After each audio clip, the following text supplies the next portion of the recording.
MySQL has a number of useful string functions, and we're going to look at some of them here. But first, let's talk about what a string is.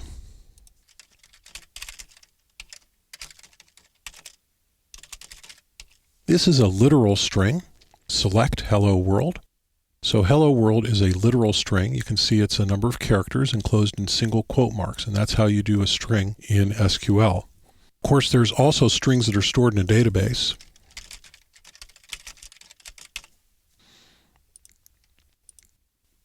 So this will select the title column from the album table in the album database. There we go. These are strings also, and string functions apply to these as well. So let's go back to our literal string.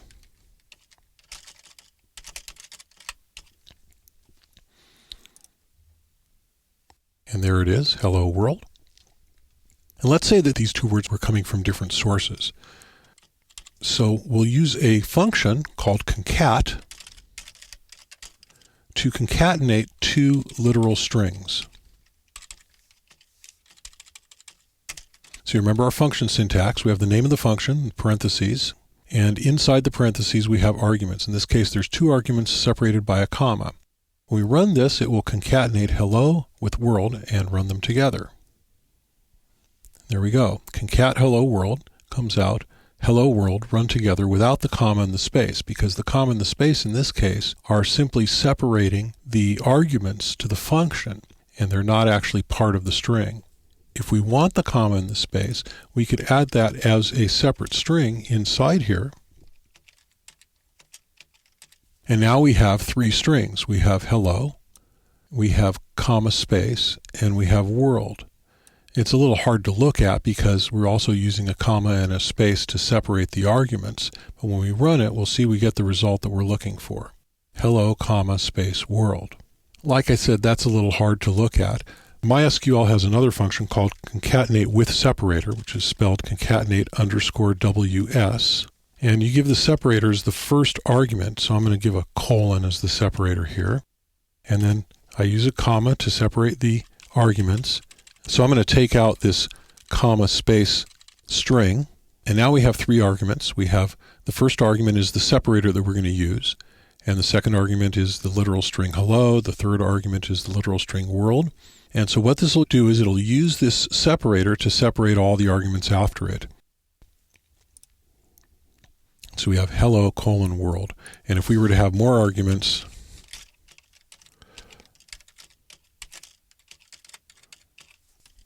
those would all get separated with colons as well.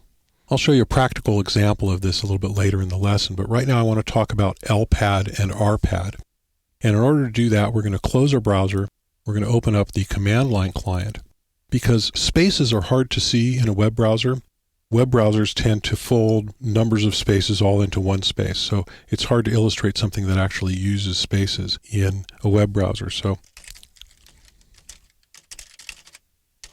go ahead and run the MySQL command line client, and we will take a look at the title column from the album database again. I'm going to use album, select title from album. Remember, you have to use a semicolon to terminate all of your SQL commands in the command line client. And there we have the title column from the album table in the album database. Now, what if we wanted all of these to be right flush? This is something we can use LPAD for.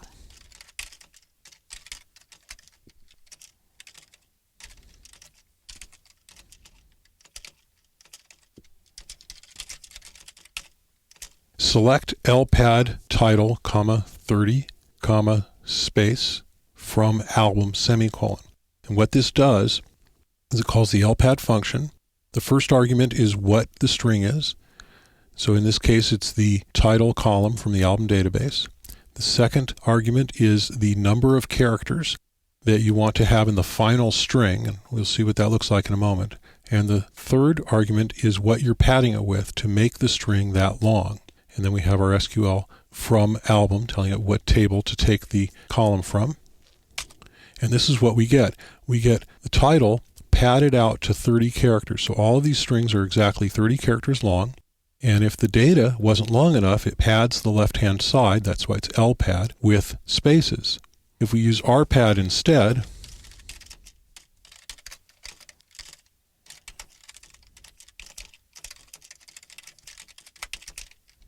then we get them padded out on the right-hand side to 30 characters. It's good to know also what happens when the padding is less than the length of the string. And what happens is that the string will be truncated to the length that you specify. So if I say select LPAD title 15 space from album,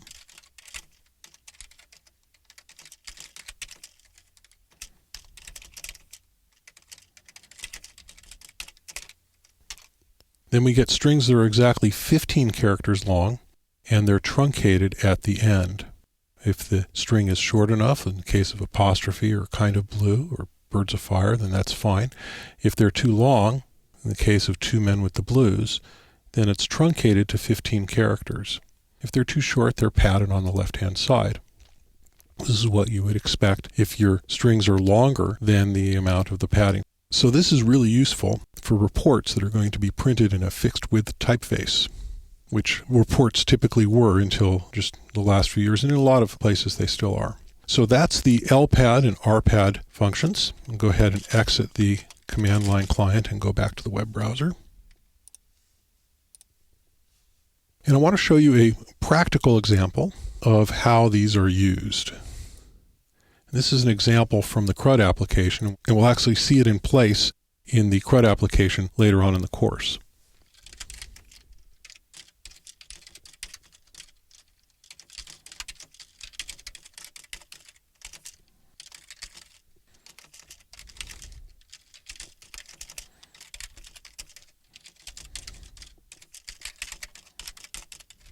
So here's an SQL statement that's going to show us a few columns from the track table in the album database. And there we have it, the ID, album ID, title, track number, and duration. You'll notice the duration is in number of seconds. That's the length of the track in the number of seconds. And obviously we don't want to display it that way, and I decided to store it that way in the database for certain reasons, but we want to display it as minutes and seconds. Now, there's a function built into MySQL that will display it as hours, minutes, and seconds, which is not what I want, and that looks like this.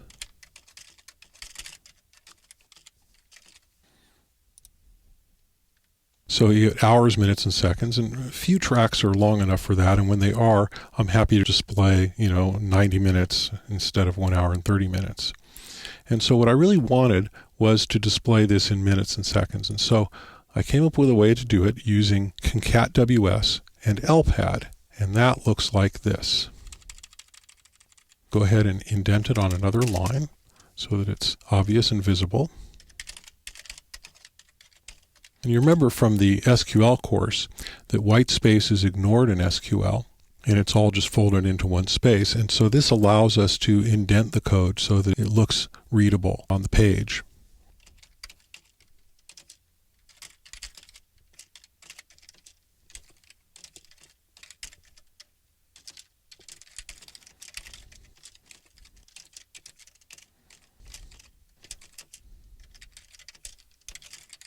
So here we have a rather long expression, and it uses two functions, concat.ws and LPAD.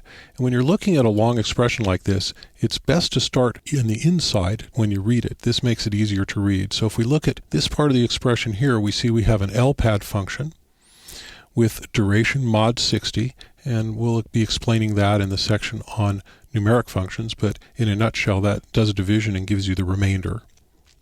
So we have duration mod 60 as the string, and 2 is the length of the string, and the literal 0 is what to pad it with.